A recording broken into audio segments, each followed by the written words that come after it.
What is the study of truth? What do we call a truth? There is a word, epistemology. Epistemology is the study of knowledge and its acquisition. Epistemology is about how you acquire truth. It is about how you acquire truth and how do you relate the truth to the present day time. Aletheology is another word which is similar to epistemology, but for you the most important word is epistemology because epistemology is about the study of knowledge. Aletheology is about nature of truth. It is about the areas to be studied by epistemologists. You are trying to acquire truth. Your objective is to acquire truth. Your objective is to acquire reality, capture the reality, and express the reality in the form of an article or a research paper. When we look at the truth is of various types. We use various words like objective, normative, subjective, complex. So these are the characteristics of the truth that you're going to capture in your study and present to the world. Your objective is very simple. Your objective is to share truth with the world. Your objective is to share the reality which you are trying to capture the complexity of the reality and present that complexity of in a simple words before the world so that the world becomes more comfortable with the truth. The truth is very abstract, very difficult to capture. But a researcher like you, a writer like you, has the determination to capture the truth in its absolute form and bring it to the every reader that these are the ways. If you have to be good in research, you also have to be very good in presentation of your findings. If you have to be very good in preparing your research methodology, you also have to be very good in research report writing and presentation so that you are able to connect the truth to the reader. And the reader is able to get insights in the same way as you are able to derive the insight. Every researcher and every writer is experiencing the truth himself first and then sharing the truth with the world. So you have to have that pleasure, the pleasure of acquiring knowledge, the pleasure of being connecting with the truth. So you are going to experience a pleasure and you are going to share that pleasure with everybody. And then the truth becomes well known to everyone. You are going to use your logic.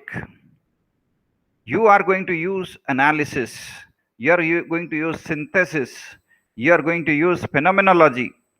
You are going to use existentialism in connecting the truth to the audiences. And you have to succeed because your success depends upon your ability to communicate. You have done an outstanding work, but if you do not explain it properly, the truth remains abstruse, abstract, difficult to understand. Right? What we want, what everyone wants, we all want to understand some truths. We want to experience knowledge. How do you do that? That is through your communication. You undertake research to find truth, to get a reality. And when you are good at writing, good at expressions, you are able to communicate the truth to us.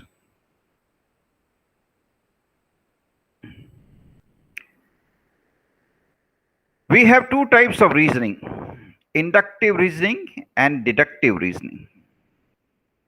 The deductive reasoning is when you start from a conclusion and derive each data one by one. That is called deductive reasoning. And in inductive reasoning, you start with each data and slowly take us to the conclusion. So whether you start as a inductive reasoning or you start as a deductive reasoning, whether your approach is inductive or deductive, whatever it is, the ultimate goal is to share greater knowledge. A deductive approach would be something like you start with a theory, let's say the theory of motivation. From that theory, you build up a hypothesis, you undertake an observation, and you confirm and validate that yes, this is applicable, or you reject. This is deductive approach. How do you do it? The theory of motivation says that people are highly motivated by intrinsic factors. This is a theory. Now you frame a hypothesis from this. You frame two hypotheses. One is null hypothesis, one is alternate hypothesis, or whatever terms you use, because today in these days people don't use null hypothesis, alternate hypothesis. Whatever term you use doesn't matter. So you frame hypothesis, which is your starting point. And when you have framed the hypothesis, then you undertake the observation, actual study, data collection, field study, survey study, whatever you like. That is a part of your research methodology. You collect data, analyze data, observe the data. You may undertake a survey of 10,000 people taken randomly and their data. The law of averages will work, and the final averages that you are able to derive from the data will enable you to test the hypothesis. And when you test the hypothesis, either you prove the theory or you disapprove the theory. Either you confirm it or you reject it. This is your total path of deductive reasoning. And through deductive reasoning, you are able to validate or reject the existing theories. And in that way, you are adding more pieces of knowledge, more pieces of information, and enable researchers, scholars, management philosophers, thinkers to start thinking, reasoning. So your effort is to write something to help people learn better. You might ask, what is the inductive approach? Deductive approach is the most common approach, so we discussed it. The inductive approach is the opposite of the deductive approach. In inductive approach, you start making observations. Write down one observation, second observation, third observation, fourth observation, so on. Without any hypothesis, without any perspective in your mind, without any preconceived notion, without any prior theory, nothing. So you collect the observations, and when the sufficient number of observations have been collected, then you try to analyze these observations and find a pattern. And based on this pattern, you prepare a tentative hypothesis and a probable theory. So in inductive reasoning, you are starting with observation and ending up with the theory building. The theory may be later on tested out again. And in deductive reasoning, you start with theory and end up with validation of the theory or rejection of the theory. So you may start with as an inductive approach, or you may start as an inductive approach. That depends upon you. You have a flavor of digging up absolutely new information. You have a flavor of tolerating uncertainty. You are a highly innovative human being. Probably inductive approach would more suit you. On the other hand, if you are one person who loves order, discipline, systems, rigor, statistical rigor, who wants to check everything for its accuracy, then probably deductive approach is more suitable to you. You can pick up one theory at a time, undertake hypothesis testing, analyze the theory, and present the analysis of the theory, whether you confirm it or you reject it.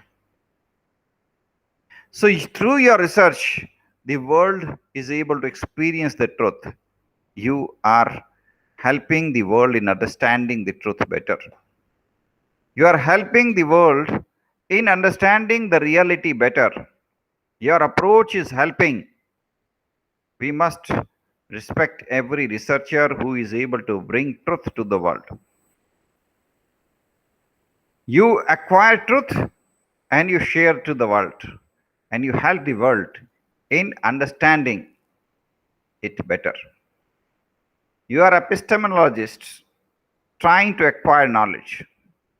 Epistemology is study of knowledge.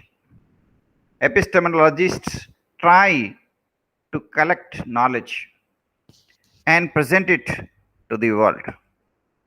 Knowledge in its simple form. When you write, always try to write, keeping in mind the reader, the audiences. Many researchers have an intention to write in a very technical language. Well, if your audiences are limited to few scholars, that may work. But if you really want to spread the knowledge, write it in such a way, present it in such a way that more and more readers are able to digest what you have written. And therefore, the knowledge that you create disseminates. The knowledge that you create reaches as many people as possible. You achieve in your objective of sharing knowledge, you achieve success in spreading knowledge when you are able to bring the knowledge to the common people in as simple words as possible. Right? The basic understanding that we have to develop in ourselves is that the knowledge is absolute and the most important factor for us. The knowledge may have different types of expressions. Some people express the knowledge in some form, some people express the knowledge in some other form. The knowledge should be presented in such a way that it can bring greater insights, helps the people at large. When a person is doing writing, research, knowledge addition, knowledge creation, the most important goal is to help the society. The most important goal is to help the world. Through your knowledge, people should benefit. I'll take you to Hawthorne studies. Hawthorne studies were undertaken in 1924. They were started in 1924. Before, whenever you start a research, there is some prior knowledge. There is some already available knowledge which dominates. You do not start from scratch. You do not start from zero. You start from the level to which the mankind has already reached. We are never at zero. We are always able to get benefit from somebody else who has already undertaken a lot of work. So we start from that level. Prior to Hawthorne studies, scholars like F. Frederick Taylor and others advocated that workers should be provided excellent working conditions. If workers are provided excellent working condition, there would be outstanding productivity, there would be outstanding result. So A strong foundation was already laid, and these group of scholars, Frederick Taylor and others, they had already established the knowledge and truth in the form that if you create excellent working conditions, you are able to create better productivity. They had already helped the mankind by bringing insights from their observations that look, knowledge is like this. Now, based on their study, the Hawthorne study started. They adopted deductive approach. So what is the starting point of deductive approach? The starting point of deductive approach is a theory. The starting point of deductive approach is a theory. So they took a theory to start with. And the theory is very simple. If you have excellent working conditions, there would be excellent productivity. So they started with this theory. They framed a hypothesis and started. There are different type of methods to conduct research, but the most useful methods are experimental studies. Therefore, they used experimental study. In a huge plant, they picked up a small number of workers who were working in a separate room, and they started undertaking observation, experiments and observation. The most useful method of research is experimental studies. I suggest every one of you should use experimental studies as far as possible. Because here you are able to observe impact, you are able to observe exact data, and based on that you can derive findings. So these people started experimental studies. As a part of the experimental study, they undertook experimental study which we call as illumination experiment. Illumination means light, level of lighting. They changed the level of lighting. When they changed the level of lighting, they wanted to, because when you undertake a study, there are two things. There is cause, there is effect. You do an experiment, you see the result, right? You do something, you see the result. That is called cause and effect. So every experimental study has two components. You undertake an experiment and you see the result. You do an experiment and you see the result. So what is the experiment they did? They introduced lighting, better lighting, better lighting. This is variable. This is variable. Variable is something which you change. Variable is something which you change. This is controlled variable because you are able to manipulate it. This is under your control. You are changing, and you have also controlled other variables.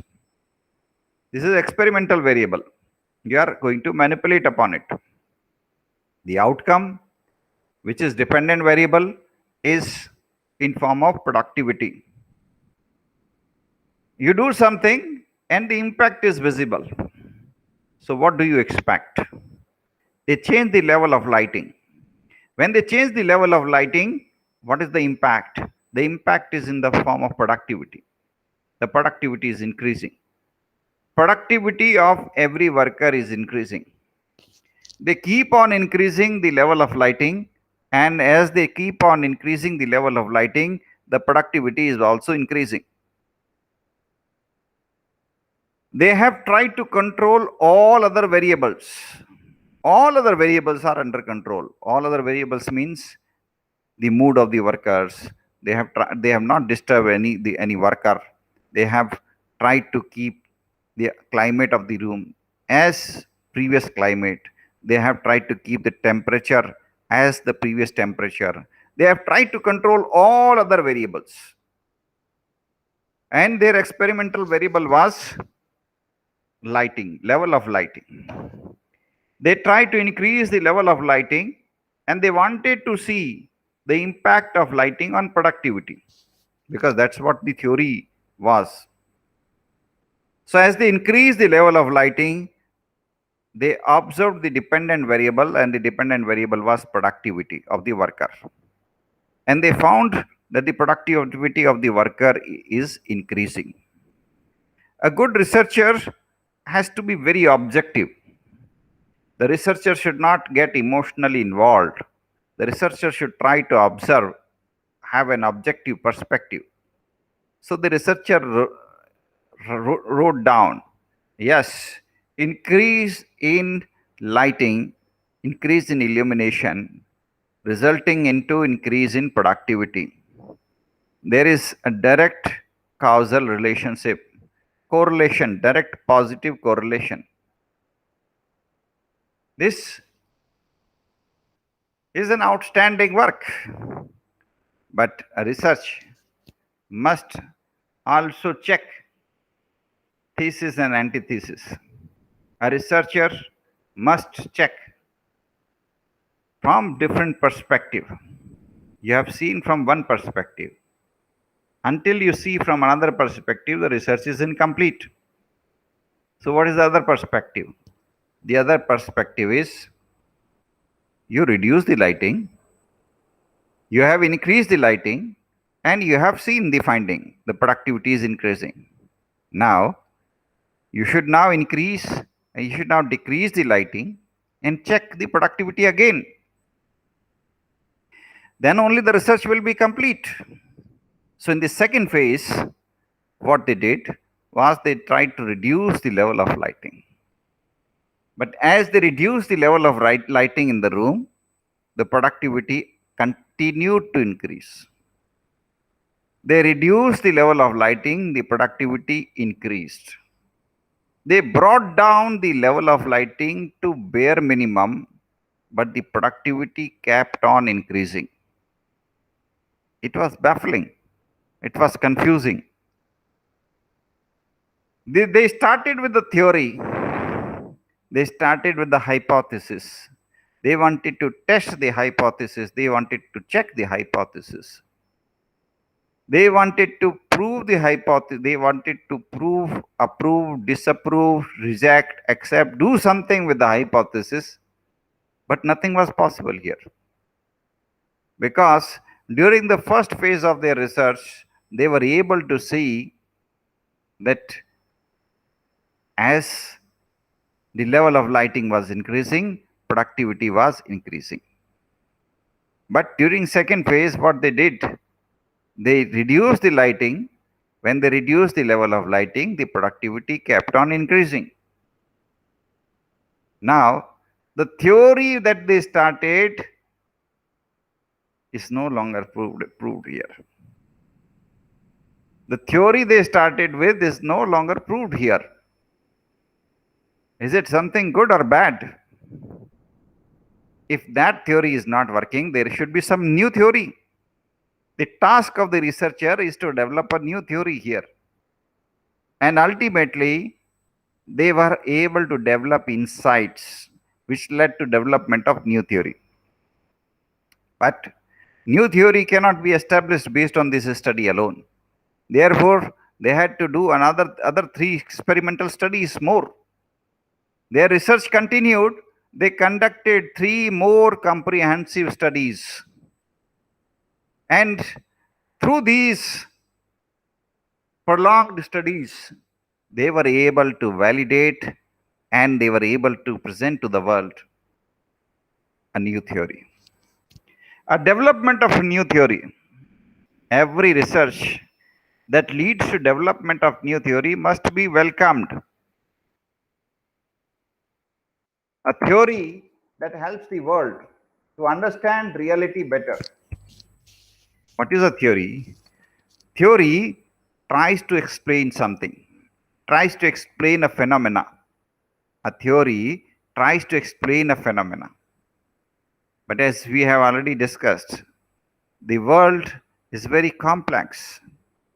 You have to see it from different perspective. One theory is not enough to understand this complex reality. So when there is one theory, doesn't mean there is no scope for another theory. You can see from another perspective, you can develop another perspective, you can see it, and you can, through your ability to acquire knowledge, you are able to add another theory and you are able to help the world in looking at the truth from another perspective. So a new theory you can bring in. If you bring that new theory, you are appreciated, you are recognized, you are rewarded, you are respected. Your ability to contribute a new theory will earn you a PhD. Your ability to contribute a new theory will earn you a doctorate. Your ability to develop a new theory will earn you respect. Yes, we all will respect you. So use your power of pen, your power of research to bring truth to the world. Help the world in understanding reality better. Help the world in understanding the truth better. Use your research to help the world. A large number of people have got false notion about the world, false notion about reality. It's the task of people like you to bring truth to the people so that people have a better understanding of the world. You know, during 70s and 17th century and 18th century, people did not have a fairly good understanding about life. I'm talking about European countries. I'm talking about developed, so-called developed countries. People did not have a very clear perspective. India had very highly developed knowledge base, which were thousands of years developed thousands of years ago by rishis. But even that was obscured, that was hidden. So the Europe was, which was leading the world. India was also under control of England. So everything, I mean, India was not able to do anything on its own. It was under the control of Britain. So the countries like Britain and other countries which were dominating the world, they were trying to understand truth better. That was a time when workers were not treated like human beings. Workers were exploited. We find very, very inhuman practices whereby these European rulers used to trade slaves. It was very inhuman practice. There was a need of a new perspective. Some writers had to come forward. Some writers had to start writing. Some writers had to express the truth. Here I would like to particularly mention about Karl Marx, who told the world that look, equality is the fundamental right of every human being. We should all strive for this fundamental truth, fundamental right, equality. And if today a few people are controlling resources, you have the right to fight against them and ensure that these resources are equally distributed. Everybody has equal access to these resources because these resources belong to the entire mankind. And there will be, therefore, thereafter, there will be only equality, perfect equality, because there will be no classes. There will be only single class human being, that's all. So Karl Marx developed a perspective, developed a thought process, developed an organized thought process, and wrote. His power of writing was such that because of his writing, there were revolutions in Europe. There were revolutions in Europe. Russian government was completely catapulted. People revolted against the Russian government. The Tsar of Russia, the king of the Russia, was forced to abdicate. There were many casualties, but ultimately countries like Russia and a lot of other countries adopted the ideas of Karl Marx, that is called Marxism. And the basic idea of bringing a society where everybody is perfectly equal, that initiative was started. The workers who were exploited mercilessly became the rulers, and as they acquired power, they tried to achieve the ultimate goal of equality from their own perspective. This was one way. On the other hand, we had a large number of writers from developed countries like United States and other countries, which tried to express the reality in different perspective. They tried to promote capitalism. They tried to promote free enterprises. They tried to promote free entrepreneurship.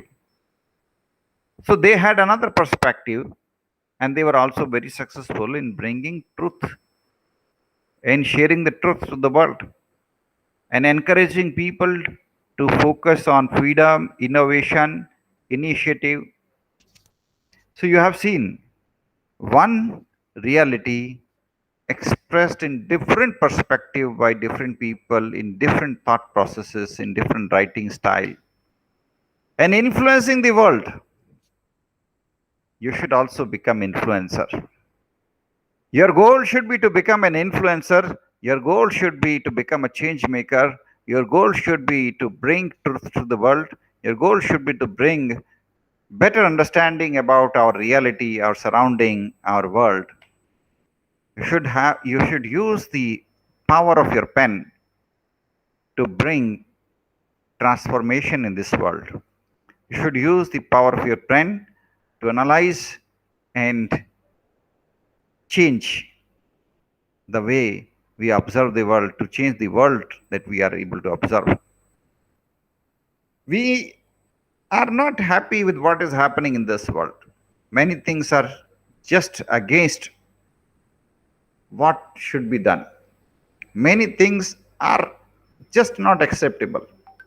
The way our environment is damaged, the way our ecology is being damaged, the way our uh, our ecosystem is destroyed, the way developed countries are imposing policies on underdeveloped countries, the the the way we are ignoring the knowledge base of the tribal people, ethnic people, the way we are trying to impose our lifestyle on underdeveloped countries, the way we are using advertisements and other things to impose on people new products which they do not require. All these things are not good. But if these are not good, these are prevailing because people like us are not writing. People like us are not undertaking proper research.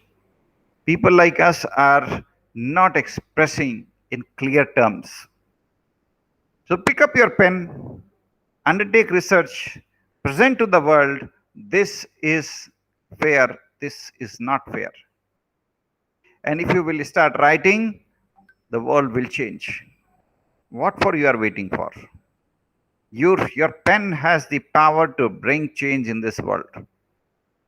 Therefore, pick up your pen and start writing. If you will write, there will be a better world. If due to your writing, some law is passed for protection of forest, for protection of wildlife, for protection of ocean life, the world will become better. We all will be thankful to you. The world will become a better place. Some researchers, some scholars wrote, and that's why we are having a better world today than the past. Continue your journey. Keep on writing. The, the pen is the most important tool to bring transformation in this world. It is not the sword, it is the pen that is going to bring revolutions in this world. So use your pen and help the world in understanding the reality better. But the most important thing is you should have a positive perspective, a positive attitude, a willingness to do something good for the society. If you have a desire to do something really good for the society, nothing can stop you. And therefore, we want you to use this power.